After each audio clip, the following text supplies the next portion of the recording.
Now from Atlanta News First Plus, this is Sports Tonight. Hello and welcome into ANF Plus Sports Tonight. I am Ellie Parker here with Aaron Ladd. It's the Mizzou duo. Let's do it. This is my favorite combination. Yes. We can just Thank you. We can just writhe or celebrate depending on what the outcome is on Saturdays. Oh God. We may end up getting to that because this team. I know this is the Mayor's Cup, Battle of Columbia. Interesting. I know this isn't how we planned on starting, but nope. We all keep our eyes on it. Maybe I'll save that for what's on my mind at the end. Starting out, we've got Falcons Broncos. Justin Simmons, going back to his old stomping grounds, was a Bronco for the first 8 years of his career. Signed a $7.5 million deal with the Falcons in the offseason, and it's really panned out for the Falcons. 35 tackles, 1 interception of Patrick Mahomes, no less. He has a knack for that. Has a knack for picking off Patrick Mahomes. Try and say that 3 times fast. The Falcons are banged up going into this one, Ellie. 8 players on the injury report ruled out into this one. A lot of them defensive. Not great. And coming off what can only be described as a letdown against the Saints in the Superdome. 13 points on the table. It's this is a get right game for Raheem Morris and company. So let's just get right into it and hear from Justin Simmons before he goes back to where he still lives. Has a home in Denver. Going back to a place where I've spent all of my career. A lot of great memories there. The fans are awesome. I have nothing but love for Broncos country. I'll always be thankful for my opportunity. That organization invested into me, extended me, and the community there embraced my family. So it's, I'll always be through and through like a Bronco for life. Those guys have always did right by me and my family. And, at the same breath, we're going there as a team with an objective to go win, get our 7th win of the season before we head into the bye. And so that's like number one focus on my mind, is being able to do that. Any thoughts on how it ended there? No, I think just as I said, at the end of the day, there is the business aspect of the NFL. And, looking even back on it, there's been players before me that also were great players there. Von Miller, Demaryius Thomas, those guys traded, things like that. Like, this is just part of the business sometimes. Broncos greats, those things happen. And so no bad blood on my end. Like I said, I have nothing but love. They'll always be in my hearts as a great organization. And but at the same token, too, knowing where I am now and really looking forward to going in there and finding a way to win a football game. I'm sure you've envisioned going back to Denver for quite some time. What do you feel like the emotion's going to be like when you walk in that building for the first time? Yeah, I think like running down in the stadium, obviously all those will be different, right? I'll be on the other side, the way locker room changing, and I'll be on the opposite side of the sideline. I won't hear as many cheers. I'll probably a little bit more boos. But again, I think that's part of it. You see guys all around the league go back to places where they played, and they embrace the challenge of working through whatever it is, the physical aspect of it, the emotional aspect of it. And so, I'm really looking forward to it. And thankfully, I don't have to carry the burden of that all on my own, right? I have amazing teammates. I'm really looking forward to this one because it's a tough place to go win at, and it's going to be a great time. I'm really looking forward to it. Go get a win there. Who's your closest teammate still on that team, and will you guys be exchanging trash talk or text messages this week? Yeah, probably. Most of the DBs there, right? Like PJ Locke, Pat. Those guys. Those are my guys. Jaquan McMillan. I mean, there's so many of them. And so occasionally we're like in a little group text. So we'll be talking throughout the season, and I'm sure there'll be smack talk. I might just mute it and talk to them afterwards. But it's going to be great, man. I know, and I know all this is, the highlight of most of it is going to be, the return back to Denver and what that looks like. I honestly, it's going to be a great game. I'm really looking forward to being there. But my focus, I wanted to make sure I gave love to the organization and to the fan base there, because they treated my family and I so well. And I do have nothing but love for the team and for the fan base and for the community. That's still home for us. But at the same time too, I'm a Falcon, and I'm really looking forward. I'm just to keep reiterating it. Going up there and finding a way to get our 7th win. I think it's going to be really important. What does Pat do well? I'm sorry. What does Pat do well? A lot of things, everything. It seems like. I think the number one thing for him as a player is he's so patient, and he's known for erasing the other team's best player. So whatever that looks like, for them and their game plan, Drake or Mooney or whoever he's on, it's going to be a great matchup because those guys have been playing good ball all year. So is Pat. He's a heck of a player, even better person. Yeah, man, I got nothing but good things to say about him. 2020 Falcons-Broncos matchup. Correct me if I'm wrong, you picked off Matt Ryan. What Yeah. do you remember about that game and that play, now that these teams are connected and you're going back home? Yeah, for sure. It was COVID, and I remember the stadium. It's a little different down in the South, so there was a couple people in the stadium. That was my first time seeing fans in a stadium. So that's the first thing I remember. I was like, it's so weird walking into an empty stadium. Then the second thing I remember leading up to the week is Matt Ryan's a BC great. I know he's an Atlanta great. And I'm I really would love to get an interception from him. Maybe he heard me in my prayers, but I was able to go get one. Didn't win the game. I just remember that being a really tough game. And so, in similar fashion in terms of obviously, going back to Denver, hoping to make a couple big plays, but more importantly, want to leave there with a win. You touched on their secondary. Their pass rush has also taken a step this year. Why do you think they've been able to take that step as defense? Yeah, I think VJ's, one of the best defensive minds in the NFL. And, I had the opportunity to be around him twice. The first tenure he was a head coach and getting to learn from him then. And then, obviously, the second time around last year, he was the DC. And, it's hard, coming in and implementing a whole new system, getting guys that buy into a system. So now year 2 of it, you see the guys are buying in and they're playing really well. And so, yeah, I think that's the biggest difference there. He's one of the best I've been around, and looking forward to. I know I won't directly be competing against that, but as a team, I'm looking forward to to playing against him. Caden won't directly going against his brother, but I'm sure a little pride in the family this weekend. How's he been in practice, and what do you think that will be like? Yeah, brother and brother. Yeah, that's a great question.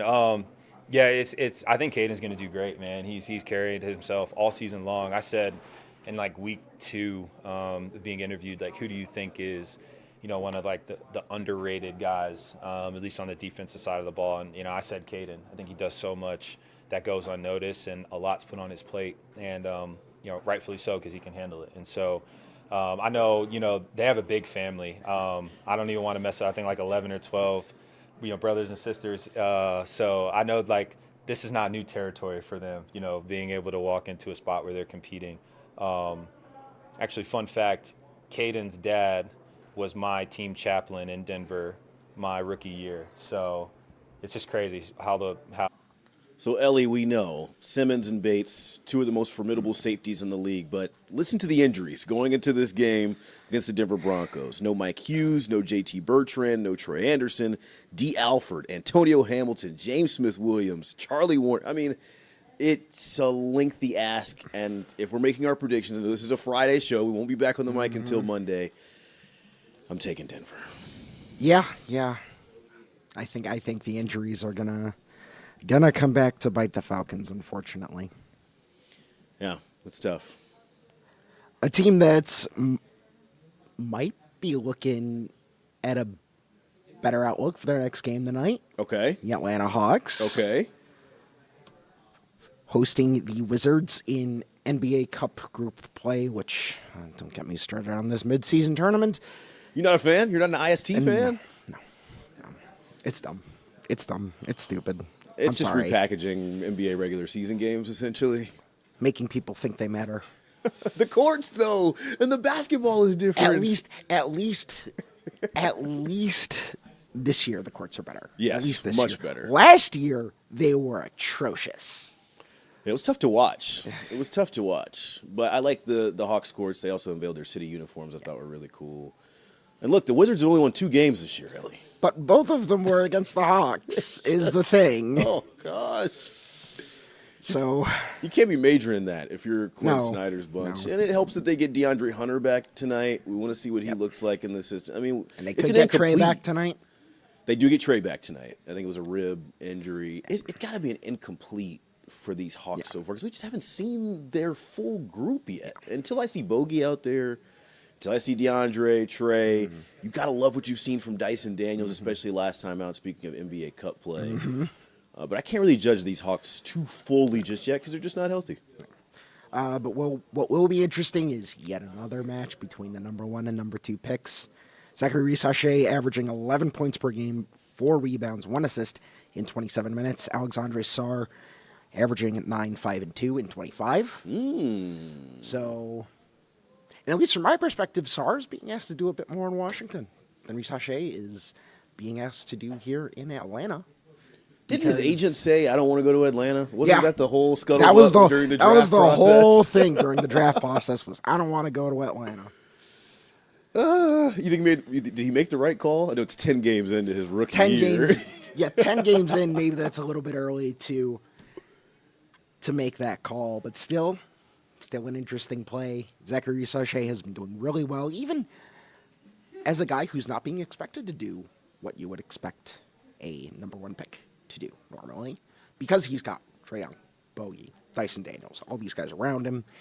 The pressure and frankly the hype is a bit lesser than it would be for a normal number 1 pick. Just play your role. This has got to be the ask. It's not usually number 1 pick. They come in and it's like, yo, get us to the playoffs, get us a championship. Like the expectations for Zach are just play your role. You got 20 games to just learn the NBA game. He's 19.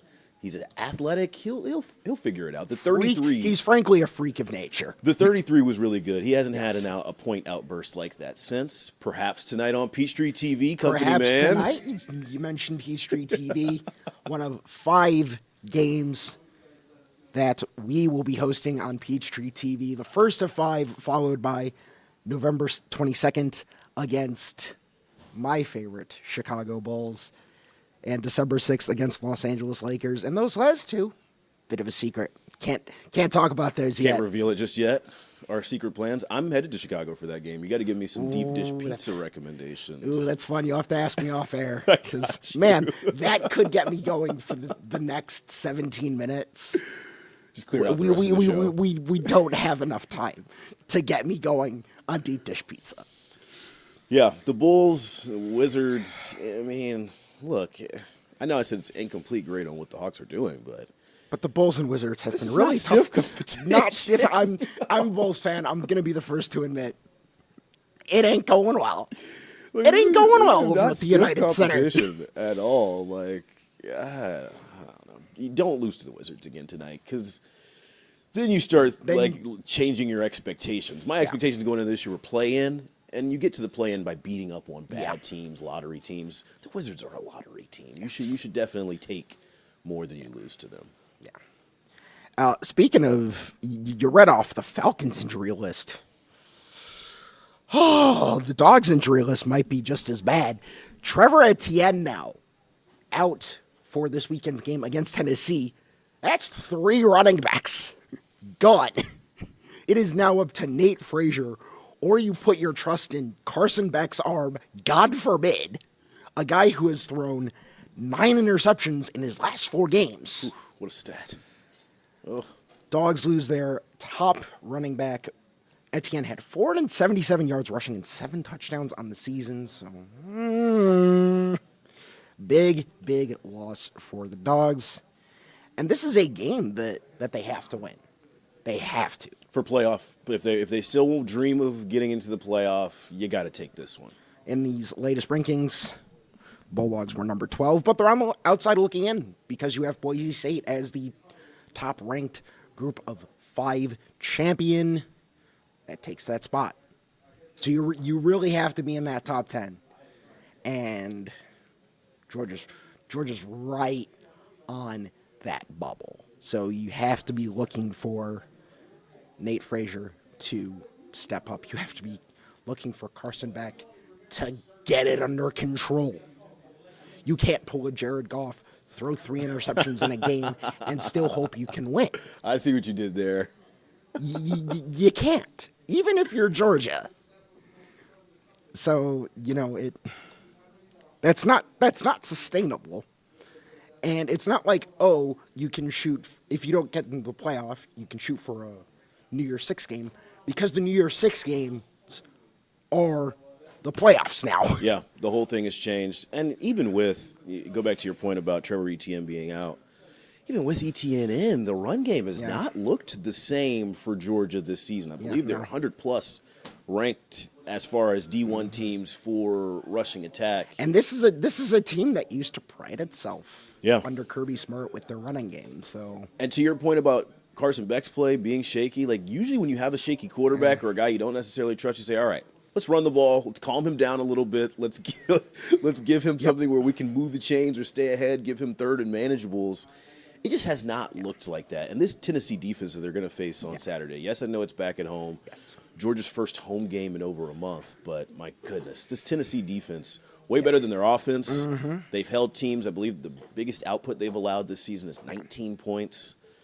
This is a stiff challenge. This is a stiff challenge, and it's, again, one the Bulldogs need to come away with. Give me your prediction. We're doing Prediction Friday here. We've got to get you on wax. I don't know what Vegas is saying about this one, but this is two of the best teams in the SEC and basically a playoff eliminator. And as of right now, as of recording, the Tennessee Volunteers are in the SEC championship. The season ends today. It's Tennessee and Texas A&M. Weirdly enough, who had that? Who had that preseason? Tennessee and Texas A&M going to Atlanta for the SEC championship. Maybe one or two Aggies homers, because Aggies fans are weird. They're doing the yell or whatever. They're doing the yell. They got the whole thing. Maybe one or two. I don't even think any Volunteers fans were like, yeah. I mean, Volunteers fans obviously probably hoping. They've been a surprise. But frankly, that was their ceiling. At the very least. And their quarterback is questionable. Nico, last name starts with an I. I believe he's questionable. I can't. He's traveled to Athens. I believe the latest report is he's going to try and give it a go pregame to assess if he can play in this one. But I still need your official prediction. You're not wiggling out of this one. I'm going Tennessee. Ooh. I'm sorry. I don't trust Carson Beck at this point. It's fair. it's and even with an injured quarterback, you have that defense. And it's looking like the Dogs' offense is going to have a lot of trouble if they're losing their main offensive weapon. This is an elite mascot matchup as well. I wonder if Smokey makes the trip for Tennessee. I hope Smokey makes the trip. I am a sucker for dog mascots. Every dog mascot in college football is 1A, 1B, 1C, on down the list. Oh my God. They're all so cute. I'm sorry, they're all so cute. Obviously, Ugga has a special place in my heart. Obviously, yes. As somebody who covers the Bulldogs a lot, Ugga is very cute. But yeah. It's a legendary link-up, Smokey and Ugga. We got to get that photo before the weekend is up. We got to get that photo. Hopefully it goes better than that one photo op in 2019 with a certain bowl, but, hopefully. All right, question of the week. This is an interesting one. Okay. What is more impressive? LeBron James averaging 21 points per game, 6 rebounds, and 6 assists as an 18-year-old rookie, or 24, 8, and 9 this season? Oh, you want to go first, or you want me to go first in this one? You go first. I want to preface this by saying I was a LeBron James hater for a very long time. I denied his greatness. Yep. I was sided with Kobe for a long time. As a Chicago Bulls fan. And eventually, I was obligated to go with MJ. Yeah, when you're talking about great conversation. But eventually, 4, maybe 5 years ago, I was on a walk in the park and just realized, what am I really fighting here? Yeah. What am I really upset about here? And the fact that not only is his son in the league now, his son is a teammate of his now, and he's still giving you 20-plus at, 24 points per game at 40 years old. And then you look at the numbers because I believe him and Vince Carter are the only players that have ever played like 21 or 22 years. And Vince was like coming off the bench and wasn't really a factor. We saw him at the end here in Atlanta. I hope we don't take LeBron James for granted because I think the quote was there was a quote that came out last night that he's probably got 1 or 2 years left, according to Shams from ESPN. It's gonna come and go fast, and I think, especially in the twilight of his career, there's not many players that we've seen. I think maybe Tom Brady. When you think of players at the end that are still playing at a peak-like level, it's tough. You think about this is an individual sport, but Roger Federer, was still going at it, was still competing for majors at the end. David Ortiz had a wild season in his last season. Like, he could have gone for 3 or 4 more with those stats. But, you know, I mentioned Michael Jordan. Those really bad years with the Wizards were his age 33 to 35 seasons. And LeBron is out here, has not had a stretch like that. He has never had a stretch like, what are you doing out here, man? Why?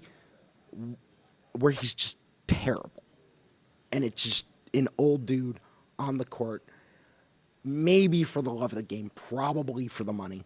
It's hard to hang it up at the end. Like, a lot of these guys, I talk with athletes, and it's like their identity is wrapped up in the sport. And they try and figure out, all right, well, I'm no longer a professional athlete. What am I good at? What are my interests? LeBron's one of those guys who has already figured it out. Absolutely. He's got post career already set up, which I think is really cool as well. He has already figured it out, and he's already started doing it. So it's like he's not gonna have that sort of identity crisis. Space Jam 3 is loading. Oh my god! Honestly, hot take. Look. He has been good before. I forgot the name of it, but there was an Amy Schumer movie where he had the sort of supporting role cameo.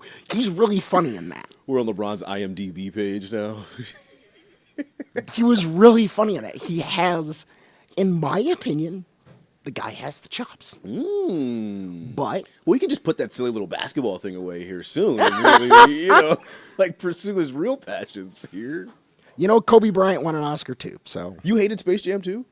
I did not like it. Wow. I didn't think it was bad. Now, I didn't think cards, it was bad. Cards on the table. I am a former freelance film critic. I have okay. So you were looking at this like a maybe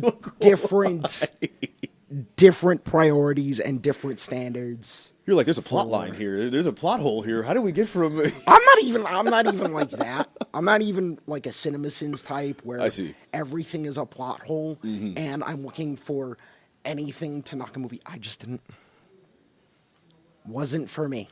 It was a kids movie. It was a kids movie, and I'm also one of those people who thinks that maybe we should have higher standards for our kids movies. But I just wasn't my jam, so to speak. Wow. I think I really love the first one.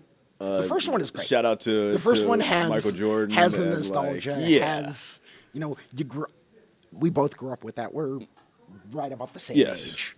Elite film. Yes. So I tried not to compare it to that. I tried to just look at it in its own because it was a sequel. I know we're going deep in on Space Jam. It was a sequel, but it wasn't. It was like a sequel in name only. It was a sequel. Yeah, like it was part of the same universe essentially.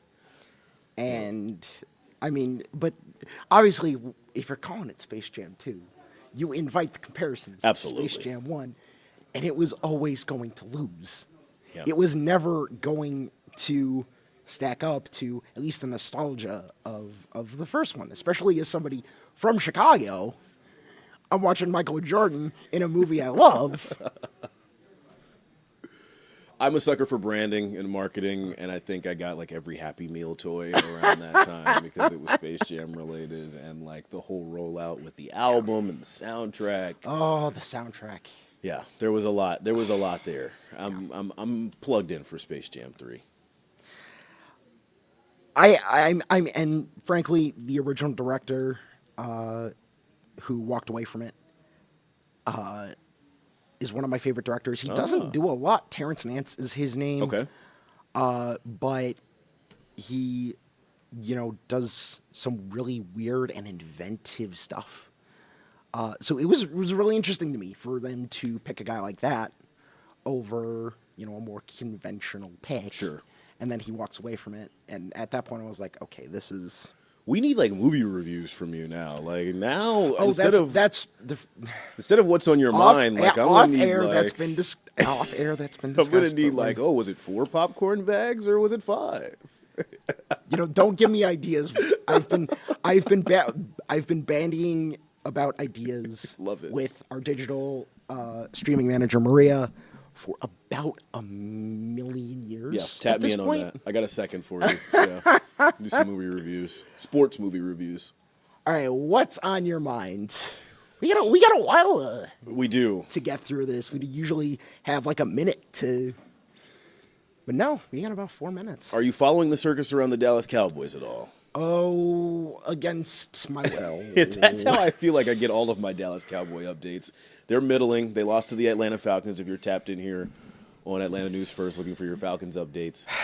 But it just seems like the silliest things become narratives around the Dallas Cowboys. And to me now, it is this Sunlight drama and this Sunlight conundrum. God. After CeeDee Lamb loses a potential touchdown in the end zone in the sun at AT&T Stadium. Not the first time the Cowboys have ever played a game in the early window in the sun shine through. Care? Why am I being forced to hear about this on every national talk show? So now the funny parts that have come since then are Mike McCarthy having a press conference. That was very funny. Blocking the sun. That was very funny.